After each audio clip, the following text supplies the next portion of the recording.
سبحان ربک رب العزت عما یصفون وسلام علی المرسلین والحمد للہ رب العالمین والعاقبۃ للمتقین والصلاة والسلام علی المرسلین اجمعین وعلی خاتم النبیین محمد وعلی آلہ واصحابہ اجمعین. اما بعد فاعوذ باللہ من الشیطان الرجیم. بسم اللہ الرحمن الرحیم. رب اشرح لی صدری ویسر لی امری واحلل عقدۃ من لسانی یفقہوا قولی. وقال مالک الارض والسماوات وحدہ لا شریک اللہ سبحانہ تعالی ولو ان اہل القرى آمنوا واتقوا لفتحنا علیہم برکات من السماء والارض ولكن كذبوا فأخذناهم بما كانوا يكسبون. کائنات میں اپنی آنکھ کھولتے ہی حضرت انسان کو جن دو چیزوں کی ضرورت محسوس ہوتی ہے اور پھر انہی دو ضروریات کو یقینی بنانے میں وہ اپنی زندگی گزار دیتا ہے، وہ ہیں اپنی ذات کا تحفظ اور اپنے رزق کا انتظام. انہی دو چیزوں کے لیے وہ دنیاوی علوم حاصل کرتا ہے تاکہ محفوظ ترین راستے سے وہ اپنی ذات کے تحفظ کے ساتھ ساتھ اطمینان بخش رزق بھی پا سکے. مگر تمام تر انتظامات کے باوجود وہ اکثر غیر مطمئن نظر آتا ہے اور حتمی درجہ اطمینان تک نہیں پہنچ پاتا، جس کی وجہ یہ ہے کہ وہ حتمی قانون سے بے خبر رہ کر اپنی تگ و دو میں مصروف رہتا ہے. وہ حتمی قانون کیا ہے؟ وَلَوْ أَنَّ أَهْلَ الْقُرَىٰ آمَنُوا وَاتَّقَوْا لَفَتَحْنَا عَلَيْهِمْ بَرَكَاتٍ مِّنَ السَّمَاءِ وَالْأَرْضِ وَلَكِنْ كَذَّبُوا فَأَخَذْنَاهُمْ بِمَا كَانُوا يَكْسِبُونَ. اور اگر بستیوں والے ایمان لے آتے، اللہ کی طرف رجوع کر لیتے اور تقوی اختیار کر لیتے تو ضرور ہم ان پر آسمانوں اور زمین سے برکتوں کے دہانے کھول دیتے، لیکن انہوں نے تو جھٹلایا، حق کا انکار کیا، تو پھر ہم نے بھی ان کے کاموں کی سزا میں ان کو پکڑ لیا. ایمان لانے کے بعد تقوی اختیار کرنے سے مراد اللہ کے خوف میں رہ کر شیطانی راہوں سے بچ بچ کر رہنے میں ہی حضرت انسان کا مکمل تحفظ بھی ہے اور پھر اس کے لیے اطمینان بخش رزق کا اہتمام بھی ہے. اور پھر اگر وہ اس قانون کو جانے یا نہ جانے میں توڑتا رہتا ہے تو وہ اللہ کی گرفت میں آ جاتا ہے. اگر وہ انفرادی حیثیت میں ان یونیورسل لاز سے بے خبر رہتا ہے تو انفرادی پکڑ لازم آتی ہے، اور اگر اجتماعی حیثیت میں وہ یونیورسل بک آف لا سے بے خبر ہوتا ہے تو اجتماعی حیثیت میں گرفت کا شکار ہو جاتا ہے. جیسا کہ ہم اس وقت صدیوں سے اجتماعی گرفت کا شکار چلے آ رہے ہیں، گویا کہ ہم اس کے قانون کی شکوں کی پرواہ ہی نہیں کرتے اور نتیجتاً ہم اپنے تحفظ اور اس کی عرضی اور سماوی رحمتوں سے دور ہوتے چلے گئے. گویا حضرت انسان کو آنکھ کھولتے ہی جس عالمگیر قانون کی کتاب یونیورسل بک آف لا یعنی قرآن کو سمجھنے کی فکر لاحق ہونا چاہیے تھی وہ ہم نہ کر سکے. اور پھر قوانین قدرت کو توڑتے ہی چلے گئے اور نتیجتاً ایمان کے بعد تقوی کی کیفیات سے دور ہوتے چلے گئے۔ اگر ہم تقوی کی کیفیات میں رہتے تو مسلم امہ لفتحنا علیہم برکات من السماء والارض کی حالت میں ہوتی، مگر ہم ولیکن کذبوا کر بیٹھے، جانے یا نہ جانے میں اس کے قانون کی شکوں کو چھوڑ بیٹھے، اور پھر وہ ذات اقدس فَأَخَذْنَاهُمْ بِمَا كَانُوا يَكْسِبُونَ، یعنی ہمیں ہمارے کاموں پہ ہی اس نے پکڑ لیا اور ہم سے کائنات کی سرداری کے حقوق چھین کر ہمیں غیروں کا غلام بنا دیا، اور اب ہمیں اس خطا پر شدید احساس ندامت کی ضرورت ہے۔ یا رب، دل مسلم کو وہ زندہ تمنا دے جو قلب کو گرما دے، جو روح کو تڑپا دے، محروم تماشا کو پھر دیدہ بینا دے، دیکھا ہے جو کچھ میں نے وہ اوروں کو بھی دکھلا دے، بھٹکے ہوئے آہو کو پھر سوئے حرم لے چل، اس شہر کے خوگر کو پھر وسعت صحرا دے۔ یا ایھا الذین آمنوا، قرۂ ارض بڑی تیزی کے ساتھ ایک خاموش انقلاب کی طرف بڑھ رہی ہے۔ ذرا دیکھ اس کو جو کچھ ہو رہا ہے، ہونے والا ہے، دھرا کیا ہے بھلا عہد کہن کی داستانوں میں، یہ خاموشی کہاں تک لذت فریاد پیدا کر، زمین پر تو ہو اور تیری صدا ہو آسمانوں میں، نہ سمجھو گے تو مٹ جاؤ گے، اے ہندوستان والو تمہاری داستان تک بھی نہ ہوگی داستانوں میں۔ اہل ایمان، ہماری بقا اور سلامتی کا واحد راستہ عالمگیر کتاب قانون یعنی قرآن کو سمجھنے اور سیکھنے میں ہی ہے، جس کو سمجھنے کا آغاز ہم کر چکے ہیں۔ تو آئیں آج کے لیکچر کی طرف بڑھتے ہیں۔ ہم اپنے کورس کا پارٹ 1 پڑھ رہے ہیں۔ پارٹ 1 میں ہم حصہ اسم اور حصہ فعل کا مطالعہ کریں گے۔ اسم کے متعلق ہم جان چکے ہیں کہ اسم کیا ہے۔ اسم کسی شخص، چیز، جگہ یا جانور کا ذاتی نام، یا پھر اس کی کوئی خوبی یا خامی، یا پھر کسی کام کے نام کو اسم کہتے ہیں۔ اسم کے متعلق تفصیل سے جاننے کے لیے ہمیں اسم کے متعلق 4 باتوں کا علم ہونا بہت ضروری ہے۔ وہ 4 باتیں کون کون سی ہیں؟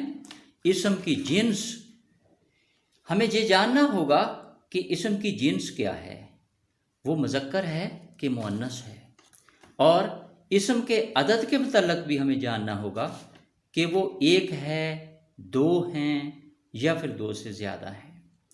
اور پھر تیسری بات، اسم کی وسعت کے متعلق ہمیں جاننا ہوگا کہ اسم کی وسعت کیا ہے، یعنی وہ عام اسم ہے یا خاص اسم ہے۔ اور چوتھی بات، اسم کی حالت کے متعلق جاننا ہوگا کہ وہ کس حالت میں ہے، جسے اعراب کہتے ہیں۔ تو اسم کے متعلق 4 باتوں کا ہونا ضروری ہے۔ کون کون سی؟ جنس، عدد، وسعت اور اعراب۔ اب ہم باری باری ان سب کا مطالعہ کریں گے۔ تو آج کے لیکچر میں ہم اسم کی جنس کا احاطہ کریں گے، یعنی جینڈر، یعنی اسم کا مذکر یا مؤنث ہونا، اس کو جانیں گے۔ اسم کی جنس کے متعلق جاننے کے لیے ہم 2 حصوں میں اس کو ڈیوائیڈ کرتے ہیں، مذکر یا مؤنث۔ ہر زبان میں جنس کو جاننے کا یہی ایک قاعدہ ہے کہ وہ مذکر ہیں یا مؤنث ہیں۔ عربی میں جب ہم کسی اسم کی جنس کو جاننے کی کوشش کرتے ہیں تو عربی میں مذکر کو سمجھنے کے لیے کوئی قاعدہ یا اصول نہیں ہے۔ ہاں، مؤنث کو سمجھنے کے لیے عربی میں کچھ قواعد اور اصول ہیں۔ تو جس اسم کا عربی میں مؤنث ہونا ثابت نہ ہو سکے گا وہ اسم مذکر تصور کیا جائے گا، یعنی ہم عربی میں اسم کے مؤنث کے متعلق ہی پڑھیں گے، اسم کے مؤنث کے متعلق ہی جانیں گے، اور اگر کسی اسم کا عربی میں مؤنث ہونا ثابت نہ ہوا تو اس کو مذکر تصور کیا جائے گا۔ تو عربی میں مؤنث اسم کی پہچان کیا ہے؟ اس کے لیے ہم دو حصوں میں تقسیم کر کے بڑی آسانی کے ساتھ ہم اسے سمجھ سکتے ہیں۔ حقیقی مؤنث، غیر حقیقی مؤنث۔ حقیقی مؤنث کیا ہے؟ حقیقت میں مؤنث۔ حقیقت میں مؤنث کون ہوتا ہے؟ کون سا اسم ہوتا ہے جو نر اور مادہ کی صورت میں موجود ہوتا ہے؟ اور اس کو حقیقی مؤنث کیوں کہتے ہیں؟ کہ دنیا کی تمام زبانوں میں وہ مؤنث رہتا ہے۔ ہر زبان میں وہ مؤنث ہے تو وہ مؤنث ہوگا، مذکر ہے تو وہ مذکر ہوگا۔ اس کو حقیقی مؤنث اور حقیقی مذکر کہیں گے، اور یہ نر اور مادہ کی صورت میں ہی ہو سکتا ہے، یعنی نر اور مادہ کی صورت میں تمام جاندار کی جنس حقیقی ہوتی ہے۔ دنیا کی تمام زبانوں میں وہ نر رہتا ہے اور مادہ مادہ، مذکر اور مؤنث۔ دنیا کی تمام زبانوں میں نر ہمیشہ مذکر اور مادہ ہمیشہ مؤنث ہوتے ہیں۔ جیسے ماں دنیا کی ہر زبان میں مؤنث اور باپ دنیا کی ہر زبان میں مذکر ہی ہوتا ہے۔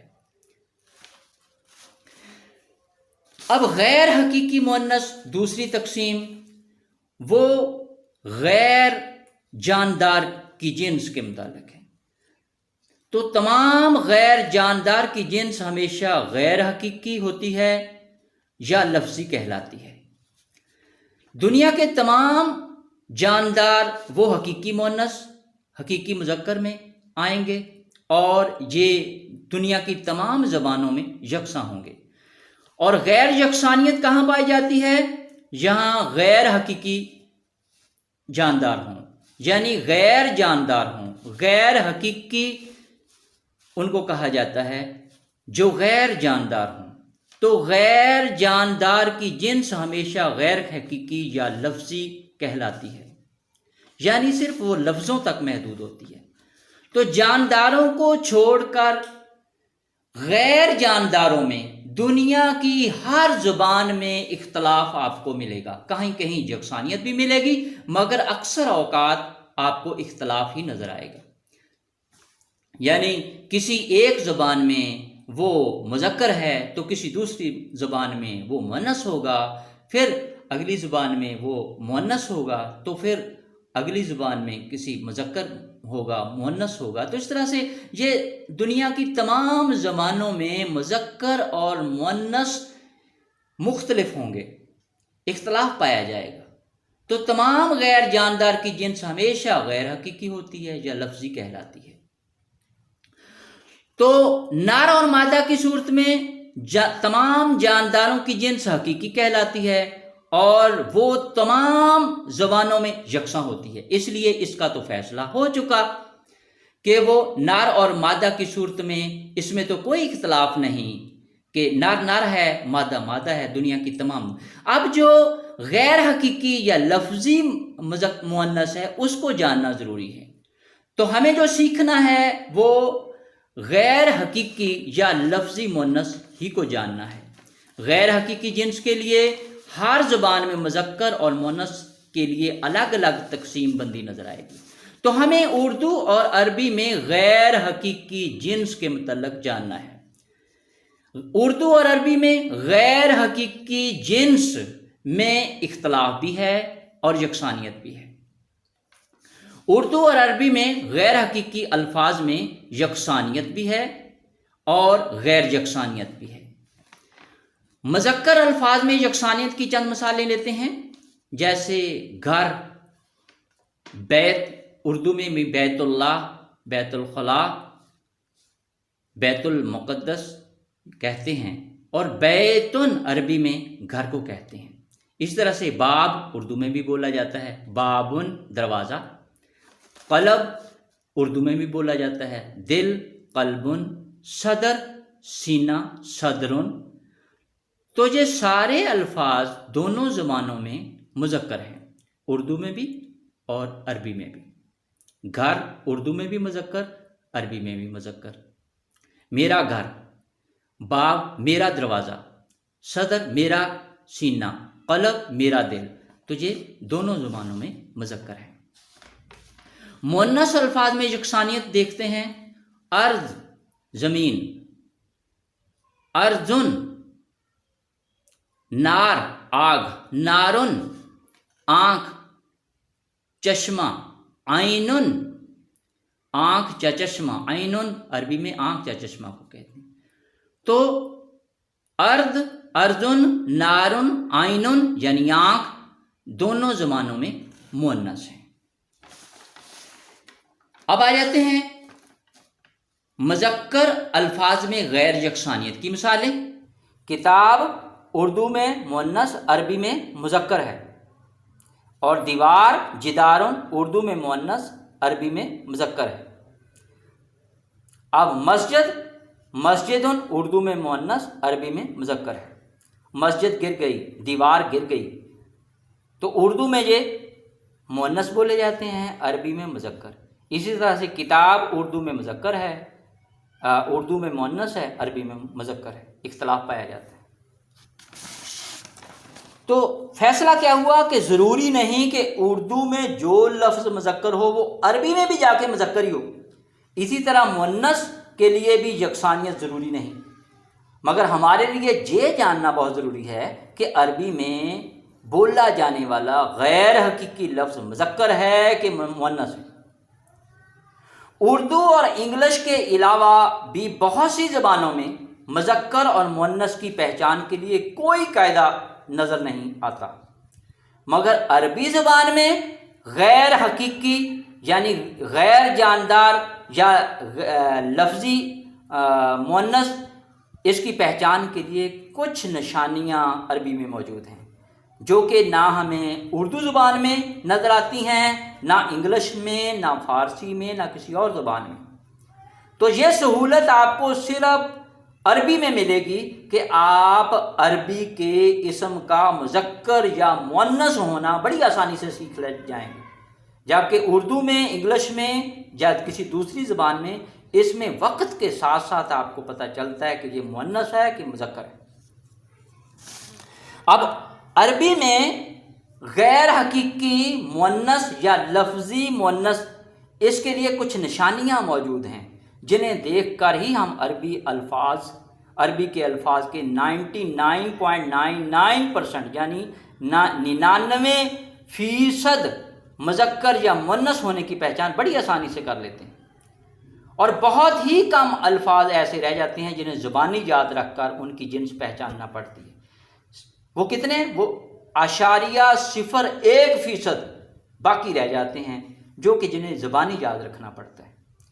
یاد رہے کہ نر اور مادہ کی شکل میں جانداروں کی جنس میں دنیا کی تمام زبانوں میں کوئی اختلاف نہیں، جیسے کہ میں پہلے واضح کر چکا ہوں۔ نر اور مادہ کی شکل میں جانداروں کی جنس کو حقیقی جنس کہتے ہیں، اس میں کوئی اختلاف نہیں، اس کا فیصلہ ہو چکا۔ اب اختلاف ہمیشہ غیر حقیقی یعنی بے جان اشیاء کی جنس میں موجود ہے، وہی ہمیں سیکھنی، ہمیں جو جاننا ہے وہ غیر حقیقی مؤنث کے بارے میں جاننا ہے۔ تو عربی میں غیر حقیقی مؤنث کی پہچان کیا ہے، یہ ہمارا اصل ٹاپک ہے آج کا۔ عربی میں مؤنث غیر حقیقی یا لفظی مؤنث کو 2 حصوں میں بانٹ کر ہم بڑی آسانی کے ساتھ سمجھ سکتے ہیں۔ پہلے حصے میں مؤنث قیاسی، یعنی عربی کے الفاظ پہ غور کیا گیا اور قیاس دہرایا گیا، غور و خوض کیا گیا۔ تو غور و خوض کے بعد، قیاس کے بعد کچھ علامات ملی عربی الفاظ کے، غیر حقیقی مؤنث کے الفاظ پہ جب غور کیا گیا تو ان پہ قیاس کرنے کے بعد کچھ علامات ملیں، یعنی وہ علامات کسی عربی اسم میں اگر ہوں گی تو وہ اسم مؤنث ہوگا۔ وہ کون کون سی علامتیں ہیں؟ پہلی نشانی گولتا، تنوین والا گولتا۔ عربی کے جس اسم کے آخر میں تنوین والی گولتا، خواہ وہ ڈبل پیش کی صورت میں ہو، ڈبل زبر کی صورت میں، ڈبل زیر کی صورت میں، وہ اسم مؤنث تصور کیا جائے گا۔ جیسے مثالیں اس کی کیا ہیں؟ جنت، اردو میں بھی بولتے ہیں جنتن، ترجمہ اس کا باغ، عربی میں جنتن کا ترجمہ باغ۔ ساعت، گھڑی، اردو میں ساعتن، گھڑی۔ قریہ، اردو میں بھی قریہ، قریہ بستی بستی لفظ بولتے ہیں، قریۃن، بستی، بستی کے معنوں میں۔ اما، ماں، امتن، گولتا۔ عاقبت، عاقبت، تو عاقبتن، عربی میں بولیں گے تو عاقبت کو عاقبتن کہیں گے، تو گولتا کی وجہ سے یہ مؤنث۔ اسی طرح سے لیل، لیل و نہار، اردو میں بولتے ہیں لیلتن، رات۔ فتنہ، فتنتن، فتنہ آزمائش۔ آیت، آیت، اردو میں آیاتن، نشانی۔ صلات، صلاتن، نماز وغیرہ۔ تو جہاں جہاں بھی آپ کو گولتا نظر آئے گی آپ سمجھیں گے کہ یہ مؤنث ہے۔ مگر ہمیشہ یاد رکھیں کہ کوئی بھی زبان ہمیشہ پہلے وجود میں آتی ہے اور اس کے متعلق قواعد ہمیشہ بعد میں بنائے جاتے ہیں۔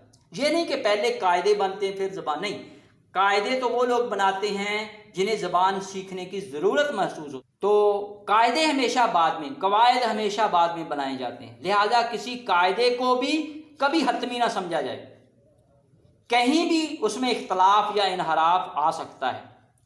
مثلا خلیفتن اور علامتن، اس کے آخر میں بھی آپ کو گولتا نظر آئے گی، لیکن یہ مؤنث نہیں ہے، گولتا رکھنے کے باوجود یہ مذکر ہے۔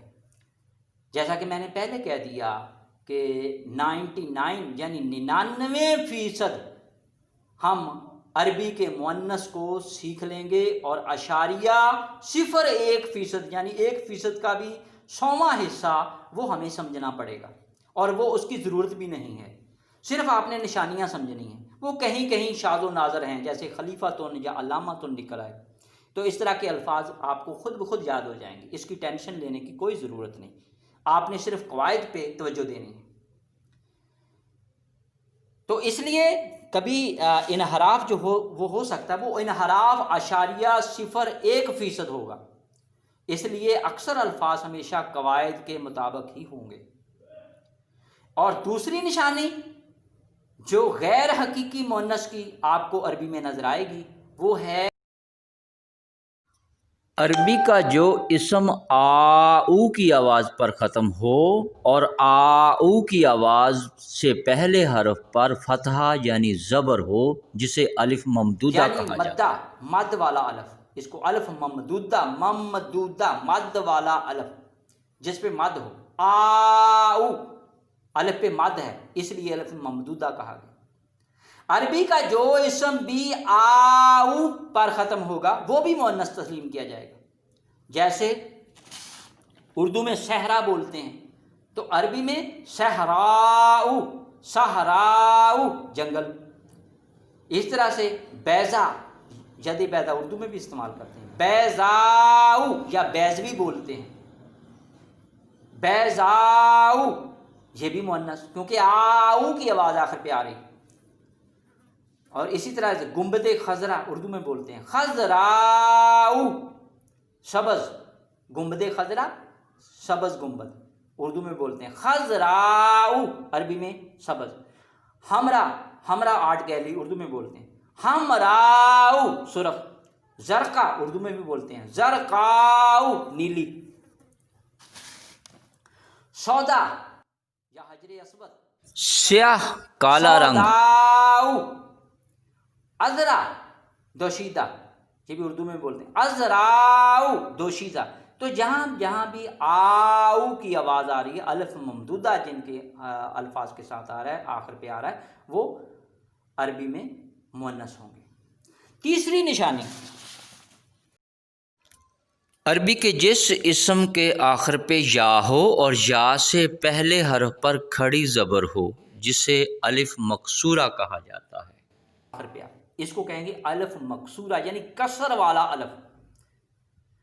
عربی کے جیسے اسم کے آخر میں یا ہو اور اس سے پہلے حرف پر کھڑی زبر ہو تو وہ بھی مؤنث ہوگا. اس کی مثالیں دیکھ لیتے ہیں. جیسے عربی میں بھی قیامت کبریٰ، کبریٰ، کبریٰ سب سے بڑی، قیامت کبریٰ اور صغریٰ، قیامت صغریٰ، یہ دونوں الفاظ اردو میں بولتے ہیں. صغریٰ سب سے چھوٹی، کبریٰ سب سے بڑی، عظمیٰ سب سے زیادہ عظمت والی، وسطیٰ، یہ بھی اردو، سارے الفاظ اردو کے ہی ہیں، وسطیٰ درمیانی، عقبیٰ، عقبیٰ سب سے آخری، اولیٰ سب سے پہلی، دنیا سب سے نزدیک یا معمولی چیز کو دنیا کہتے ہیں. دو طرح سے لکھا جاتا ہے اردو میں، دنیا اس طرح سے، دنیا اس طرح سے بھی لکھا جاتا ہے. عربی میں بھی اس طرح سے لکھا جاتا ہے جیسے اردو میں لکھا جاتا ہے. تو اس طرح سے جو الف ممدودہ والے ہیں وہ سارے کے ساتھ. تو تین نشانیاں ہم نے سیکھی، کون کون سی؟ گولتا، الف ممدودہ آؤ والے، اور الف مکسورہ یعنی کھڑی زبر اور یا والے. تو یہ مؤنث ہیں.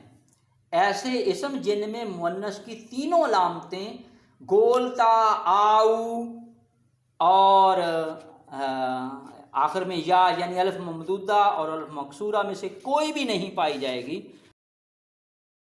ایسے اسم جو عربوں کو سننے میں مؤنث محسوس ہوتے ہیں اسی لیے وہ انہیں مؤنث سمائی یعنی اب علامتیں تو ہم نے پہلے اکٹھی کی، وہ علامتیں کیا نکلیں؟ گولتا، الف ممدودہ، الف مکسورہ. تو جن میں جو یہ بھی علامتیں نہیں ہیں وہ بھی اگر مؤنث عربی میں بولے جاتے ہیں تو ان کو مؤنث سمائی کہیں گے، سننے میں مؤنث ہیں. ایسے اسم عام طور پر گروہوں کی شکل میں پائے جاتے ہیں جو درج ذیل ہیں. جیسے شہروں، ملکوں، قبیلوں کے نام، جیسے قریشن، عادن، سمودن وغیرہ، یہ مؤنث کہلاتے ہیں، عربی میں مؤنث شمار کیے جاتے ہیں. اس طرح سے ہوا کے جتنے بھی نام ہیں عربی میں ریحن، سرسرن تیز ہوا، ریحن ہوا کو کہتے ہیں ریح، سرسرن تیز ہوا یا آندھی کو، سمومن گرم ہوا، لو کو. تو ہواؤں کے جتنے بھی نام ہیں وہ سارے کے سارے عربی میں مؤنث ہوں گے. شہروں، ملکوں، قبیلوں کے نام وہ بھی مؤنث ہوں گے. اس طرح سے انسانی جسم کے جو جوڑا جوڑا اعضاء ہیں، دو دو اعضاء ہیں، جسم کے جوڑا جوڑا اعضاء کے نام وہ بھی مؤنث ہیں، دو جن میں، جیسے قدم، دو قدم ہیں، ساکن پنڈلی، دو پنڈلیاں ہیں، ذراعن بازو، یدن ہاتھ، رجلن ٹانگ، عربی میں رجلن ٹانگ کو رجلن کہتے ہیں، عینن آنکھ، اذنن کان، دو ہیں. مگر جو اکیلے اکیلے اعضاء ہیں جیسے لسانن ایک زبان، راسن سر ایک ہے، صدرن سینہ ایک ہے، قلبن دل ایک ہے، تو وہ الفاظ مذکر ہوں گے. بطنن پیٹ ایک ہے، سنن وہ ایک سے زیادہ ہیں، یعنی دو نہیں ہیں، دو سے زیادہ ہیں، سنن دانت دو سے زیادہ ہوتے ہیں تو وہ بھی مذکر ہوں گے. انفن ناک، یہ سب مذکر ہیں. تو جسم کے جو دو اعضاء ہیں وہ مؤنث ہیں، دو کے علاوہ جتنے اعضاء ہیں وہ سب مذکر ہیں. اس طرح سے آگ کے نام جیسے نارن آگ، یہ بھی جہیمن دہکتی ہوئی آگ، جہیمن عربی میں، سعیرن بھڑکتی ہوئی آگ.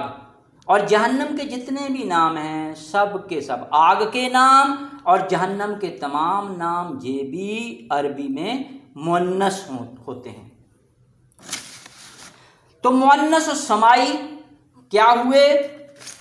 کہ شہروں ملکوں قبیلوں کے نام، ہوا کے نام، جسم کے جوڑا جوڑا اعضاء کے نام، آگ کے نام، جہنم کے نام۔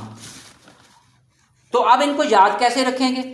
مؤنث سمائی کو یاد رکھنے کے لیے ایک فرضی جملہ وہ یاد رکھ لیں تو بڑی آسانی سے آپ کو مؤنث سمائی کے تمام جو ہیں وہ الفاظ کی وہ مؤنث یا مذکر کی تقسیم آپ کو سمجھ میں آ جائے گی، یاد رہ سکے گی۔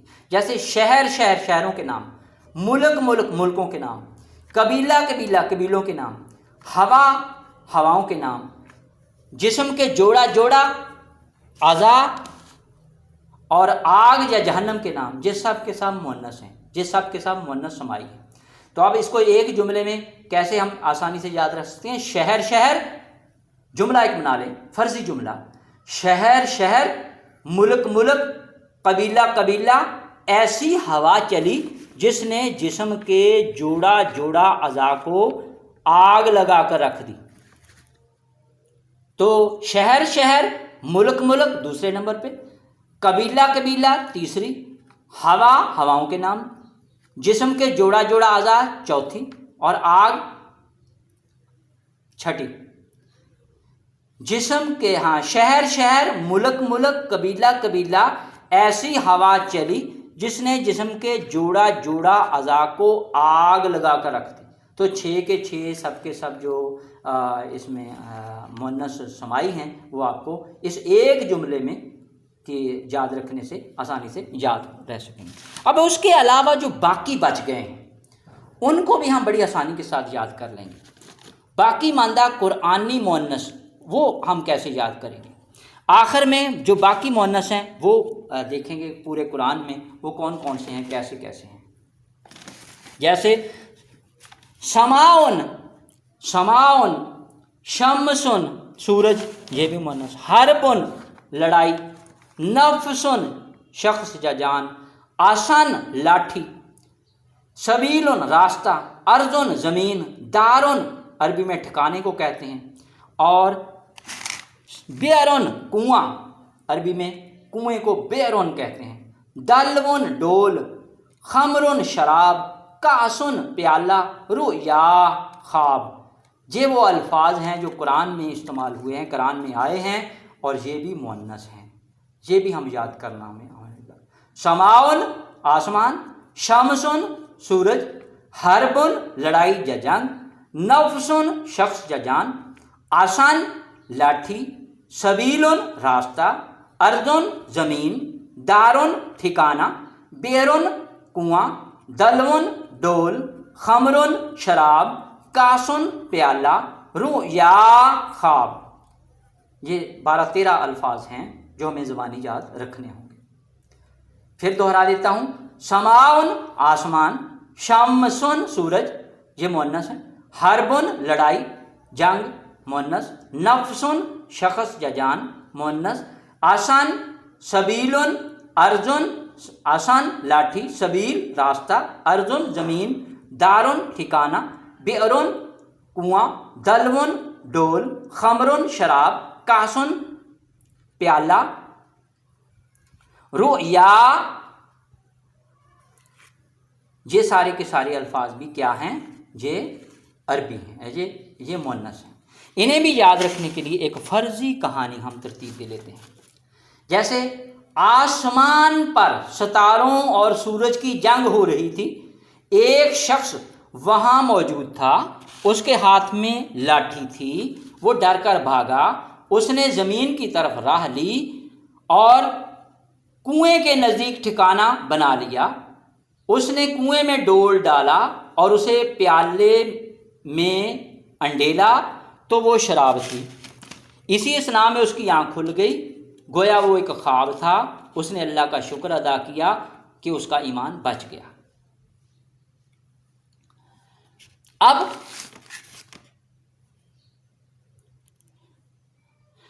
اس کہانی کو یاد رکھیں گے الفاظ کی مدد سے۔ آسمان سماؤن پر ستاروں اور سورج شمسن کی جنگ حربن جاری تھی، اور ایک شخص نفسن وہاں موجود تھا، اس کے ہاتھ میں لاٹھی آسان، وہ ڈر کر بھاگا، اس نے زمین کی طرف یعنی زمین ارزن کی طرف راہ لی، راہ سبیلن، اور کنویں بیرن کے نزدیک ٹھکانہ دارن بنا لیا۔